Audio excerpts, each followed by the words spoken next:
জয় হিন্দ বন্ধুরা, কেমন আছো তোমরা? আশা করবো সবাই ভালো আছো। অগ্নিবীর 2025-এ ভ্যাকেন্সি এই বছর কি কি চেঞ্জ আছে এই বিষয়ে আলোচনা করবো। এর আগের ভিডিওতে কি বলেছিলাম যে তোমার কোয়ালিফিকেশন, এজ প্লাস তোমার কত কিলোমিটার রানিং হবে। আর বলেছিলাম যে যে এই বছর রানিংয়ে যারা কমজোর আছো তাদের জন্য কিন্তু অনেক বড় একটা সুযোগ আছে অগ্নিবীরে ভর্তি হওয়ার জন্য।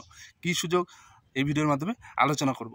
তোমার রানিং কত টাইমে কত কি তোমার মার্ক দেওয়া হবে, টোটাল A to Z এই ভিডিওর মাধ্যমে কিন্তু আমি বলবো। তো ভিডিওটা খুবই হেল্পফুল ভিডিও আর খুবই গুরুত্বপূর্ণ ভিডিও। যারা 5.5 মিনিটে 1600 মিটার কমপ্লিট করতে পারছো না তারা এই ভিডিওটা মনোযোগ সহকারে দেখো, ঠিক আছে?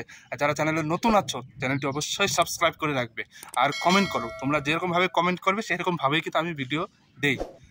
দেখো, 1600 মিটার রানিং যারা 5.5 মিনিটে কমপ্লিট করতে পারছো না তারা আমি এই যে চার্ট লিখে রেখেছি, মনোযোগ সহকারে এই চার্টটি দেখো। দেখতে পাচ্ছ বন্ধুরা, Agniveer army 2025।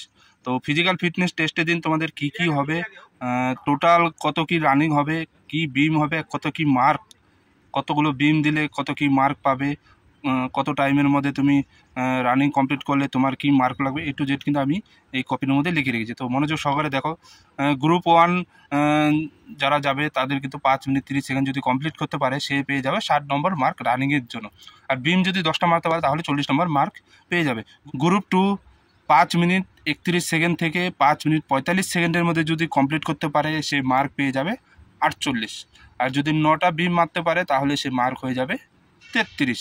Group 3 5 minute 46 second থেকে 6 মিনিটের মধ্যে যদি কমপ্লিট করতে পারো তাহলে তুমি মার্ক পেয়ে যাবে 36 রানিংয়ের জন্য। আর যদি বিম 8টা বিম মারতে পারো তাহলে তুমি মার্ক পেয়ে যাবে 27 মানে 27 নম্বর। গ্রুপ 4-এ যারা রানিং করবে 6 মিনিট 1 সেকেন্ড থেকে 6 মিনিট 15 সেকেন্ডের মধ্যে যদি তুমি ঢুকতে পারো তাহলে 24 নম্বর মার্ক পেয়ে যাবে। আর বিম পুল ইপিএস যদি 7টা তুমি মারতে পারো তাহলে তুমি মার্ক পেয়ে যাবে 21।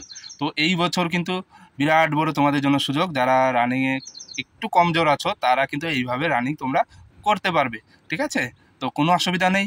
আর 1600 মিটার রানিং একটু হার্ড হয়, তার জন্য তোমাকে কঠিন মেহনত করতে হবে, কঠিন পরিশ্রম করতে হবে, তারপরে কিন্তু তুমি ঘোড়ার মতো রানিং করতে পারবে।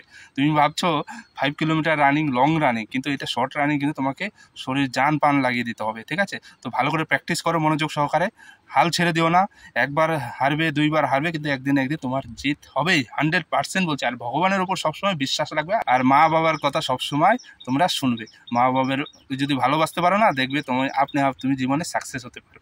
চলো আজকের মতো এখানে শেষ করছি। সবাই ভালো থেকো, সুস্থ থেকো। জয় হিন্দ, জয় ভারত।